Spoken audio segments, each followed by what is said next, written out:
the trace of an event is the affirmative confirmation of the existence of a new possibility. It's the subjective trace of an event, the decision to say this event has taken place. It's, for example, our decision for people of my generation in May 68 in France. The decision to say, okay, May 68 is a political event. Many people don't decide something like that. They don't decide that May 68 was a political event. They decide that May 68 was an horrible disorder. So you understand, an event is something else than a fact, a pure fact, because we must decide something concerning the happening itself, and to decide that it's really the creative moment of a new possibility in the field of political activity, but it must be in other field. And so we have a sort of engagement, a subjective engagement, when an event is the creation of a new possibility. And this engagement is as follows. This has taken place, that I can neither calculate nor demonstrate, but to which I shall be faithful. It's the content of the decision for the development of new truth. It's the subjective decision to be faithful to the event and to construct something on the basis of the event as such. So, a subject is to begin too with the event. A subject with what fixes an undecidable event, because it takes the chance of deciding it. And the content of the decision, which is a political decision, an artistic or creative decision, an amorous decision, and so on, the content of the decision is of practical nature. It's not only an abstraction, it's a decision to organize the consequences of the event in the real world. To be faithful to an event is not to say, okay, we have a good event. To be faithful to an event is to organize material consequences of the event in the world. Something like, after May 68, to really attempt to organize a new form of politics itself. So this engages the infinite procedure of verification of the truth, concrete organization of the consequences of the truth. And it's the examination within the situation of the consequences of the axiom of truth, the consequences of the decision of the event. It's the exercise of fidelity, the concrete exercise of fidelity. Nothing regulates its course, since the decision is not reducible to any rule of established knowledge. And so the organization of the consequences of an event propose, in fact, a new logic. All new truths is also at the same time the proposition of a new logic. A new logic in politics is the invention of new forms of organization, of collective organization, and new forms of action. A new logic in artistic creation is a new logic of forms, a new possibility, a new formal possibilities in the field of music, painting, and so on. But it's really also a new material logic of forms. A new logic in science, it's a new theory, a new scientific theory, a new relationship, for example, between mathematics and physics. And a new logic in love is the construction of a world which is seen and experimented not by one but by two. And it's also a new logic of existence itself. So a subject of a truth exists always in a new logic. And this new logic is the verification of the new possibility which is opened by the event, verification of the new possibility by its consequences in the world, by the organization of the consequences. It's, if you want, finite verification of an infinite truth. Now, for example, classical example, the world of Sophocles in Greek tragedy is a sort of new subject for this artistic truth the Greek tragedy is. Truth, as you know, began by the event of Aeschylus, the event, the name of which is Aeschylus. And this work, this subjective work, is a creative one. It's a sort of new choice for the destiny of theatre. And it is also a finite work, which is the work of Sophocles. But however, tragedy itself, as a general form of a new truth, as an artistic truth, continues unto infinity. And you can write today a tragedy. And I have written, in fact, a tragedy with the incident of Antiochus. And so you see, we can say it the same way that the scientific truth decided by Galileo is pursued into infinity. We have physics also today. But the laws of physics, which have been successively invented, from Newton to Einstein, for example, are, point by point, finite subjects of this infinite truth.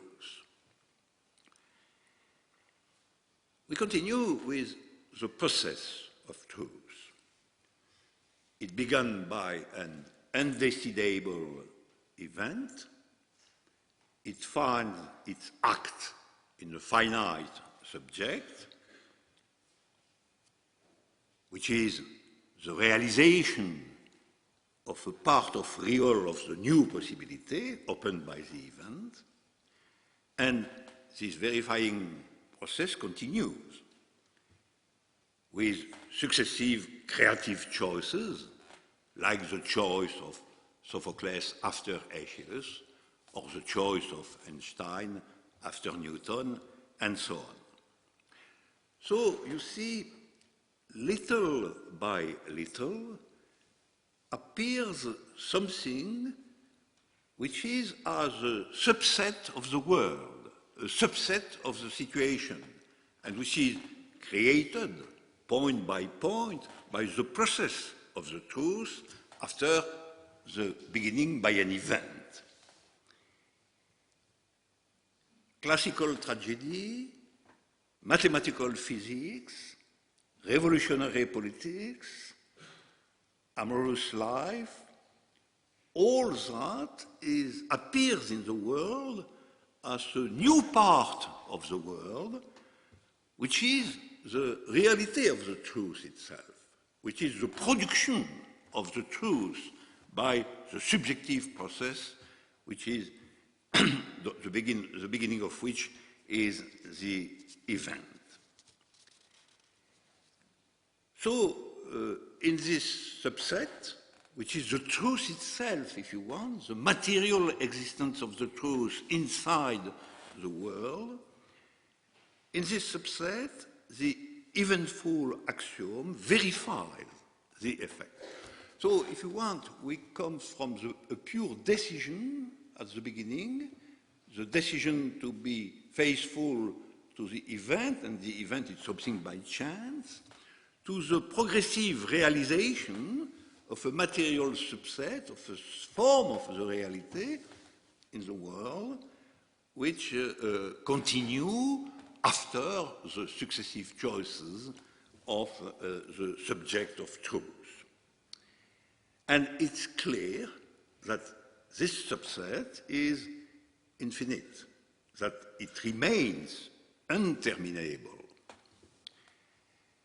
Yet, and this point is a delicate point, it can be stated that if we suppose that the truth is ended, that the truth is finished, it's purely a supposition because the process of truth is infinite, precisely. It will be intellectually a subset that no predicate unifies. Something like an untotalizable subset of the situation. If we have the fiction of a complete truth, this complete truth is a subset of the situation, but a subset which we cannot realize as a clear totality in the world. And this subset is maybe the most important point. This subset, which is the reality of the truth, can neither be constructed nor named, is the common language of the primitive situation. And such subsets, which cannot be named, neither constructed from the point of view of the primitive situation, before the event, if you want, are called generic subsets. And we shall say, at the point where we are, that the truth, if it is supposed to be terminated, is a generic subset. In fact, it's a rational determination that the truth is a generic subset. And I can say immediately that the point is that only a generic subset can be universal. I return to this point. If truth finally is a truth for everybody, it's a truth which is a possibility of thinking for everybody, it's precisely because the truth is realized under the form of a generic subset and not under the form of a particular subset. Now, I explain all that, which is a crucial point.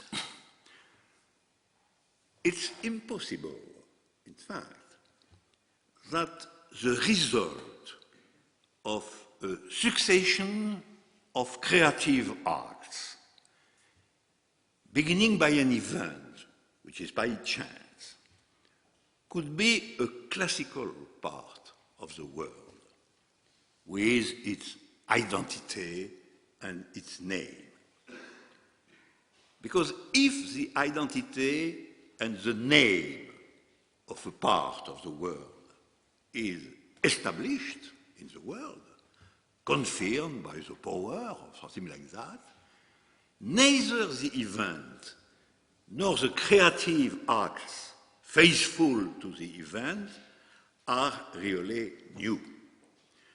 So if really we have something new in truth, the substance which realizes the truth in the world as a result of the construction of fidelity to the event must be a generic subset, that is a new subset in some sense, a subset which is without any identity, without any name in the classical knowledge of the world itself.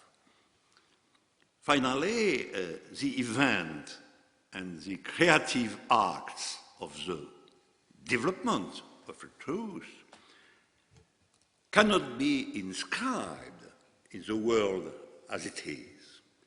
Because if they are inscribed in the world as it is, with identity, name, and so on, the construction is only a repetition.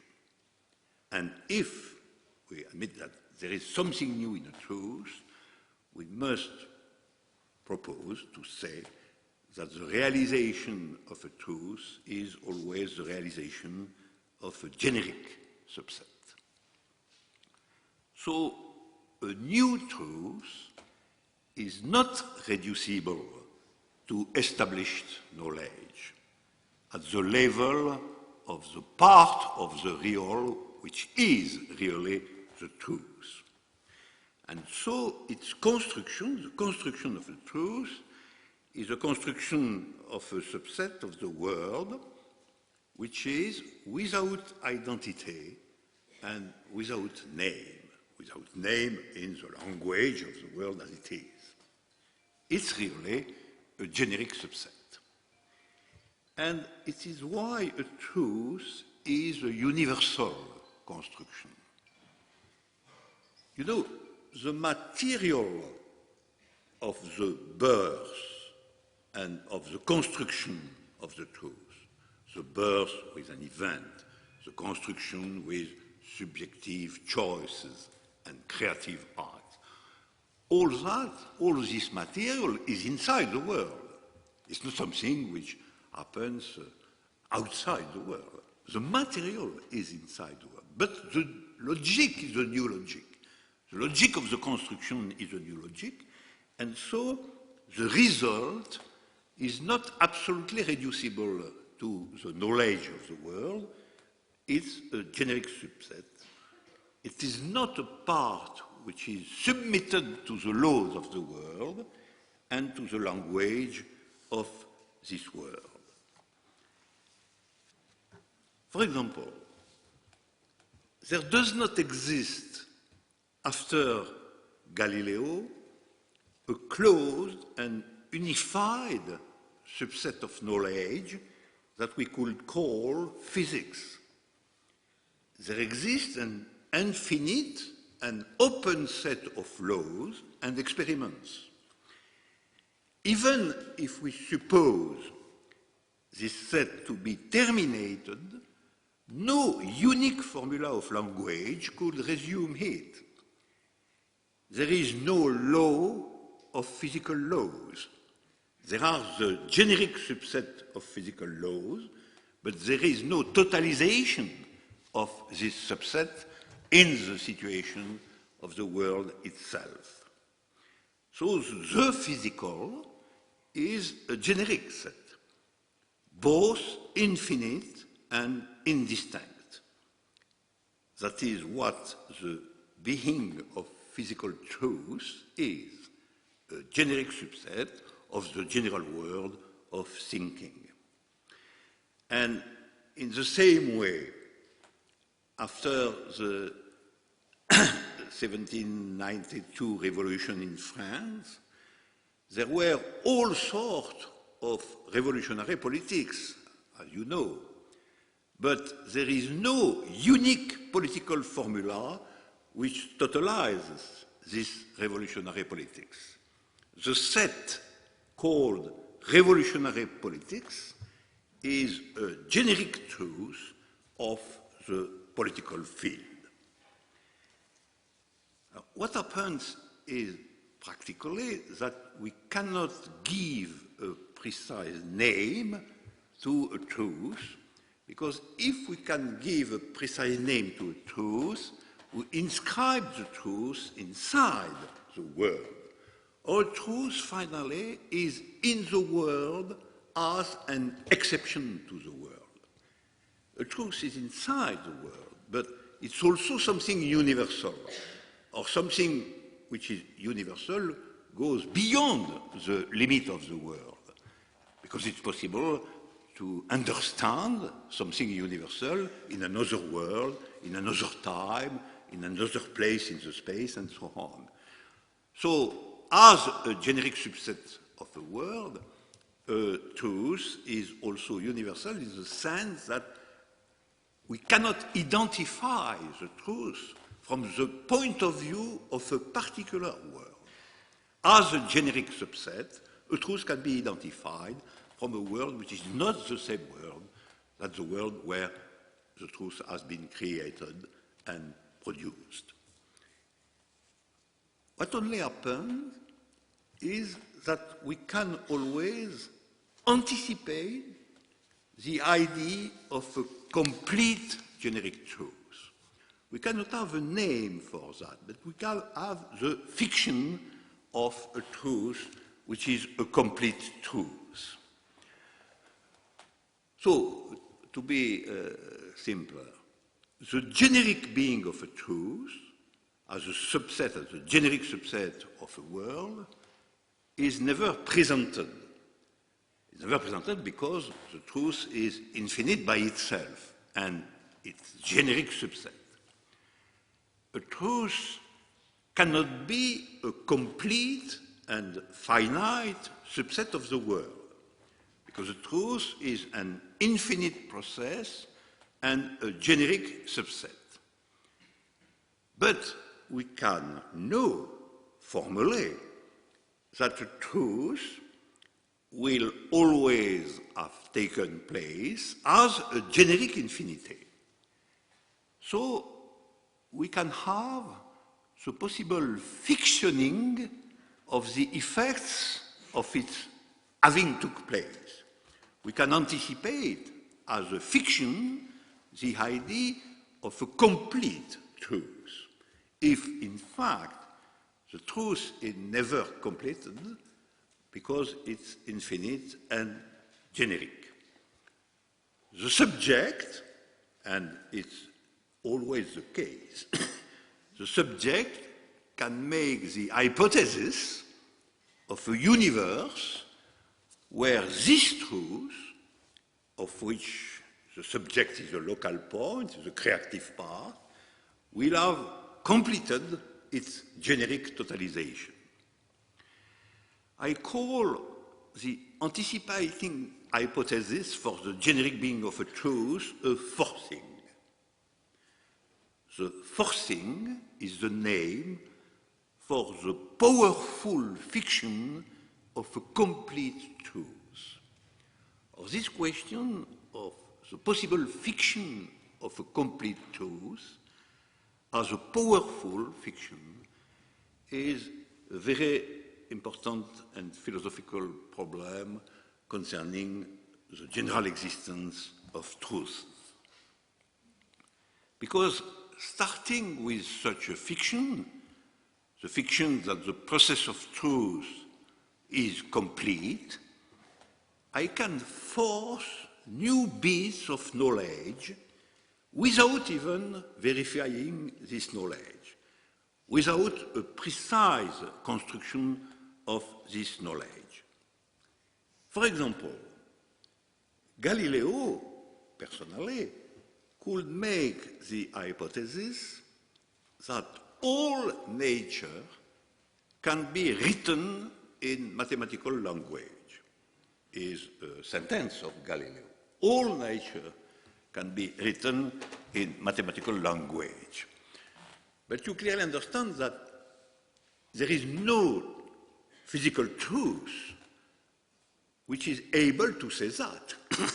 Because a physical truth is always a truth concerning a part of the universe. So when Galileo says all nature can be written in mathematical language, he is not really forcing. He forces the definition of mathematical physics, and it's a pure anticipation and not the result, the generic result of a true process of physics. And in the same way, much more near your experience, someone in love can say, I will always love you. It's exactly the same process. It's exactly the same process.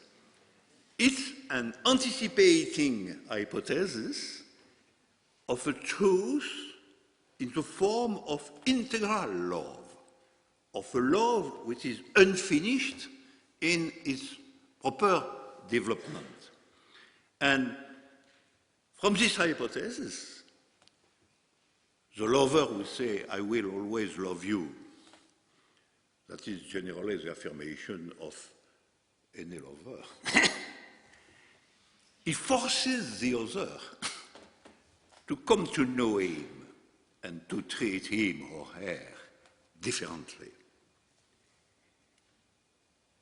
So when you say, I will always love you, you are first in the process of a truth, of a love truth, amorous truth, but you are also in the forcing of anticipation of the supposed complete achievement of the love, which naturally does not really exist.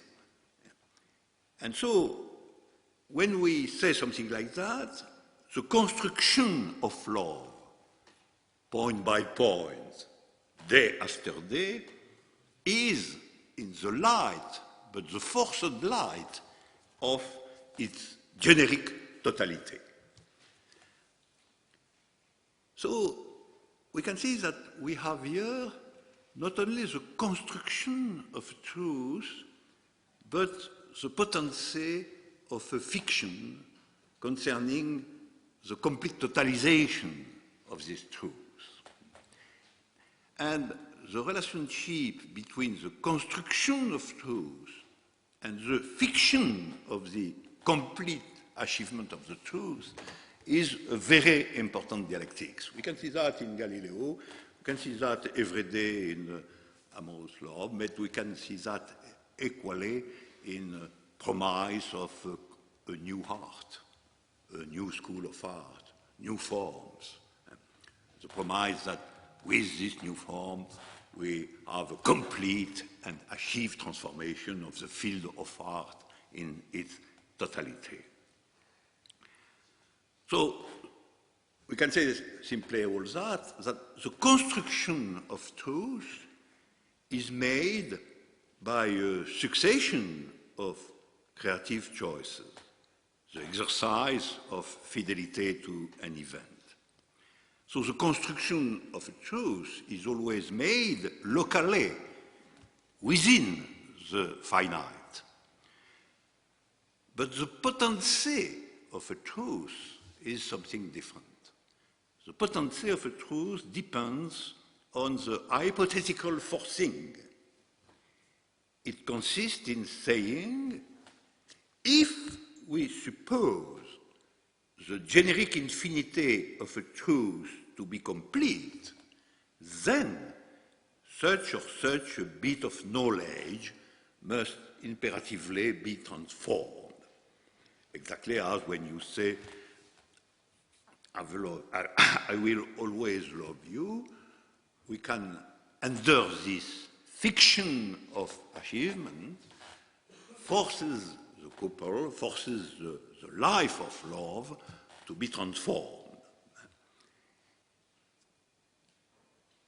So the problem, which is in fact the question of ethics of truth, The problem is knowing if such a potency of anticipation is really complete, is really total.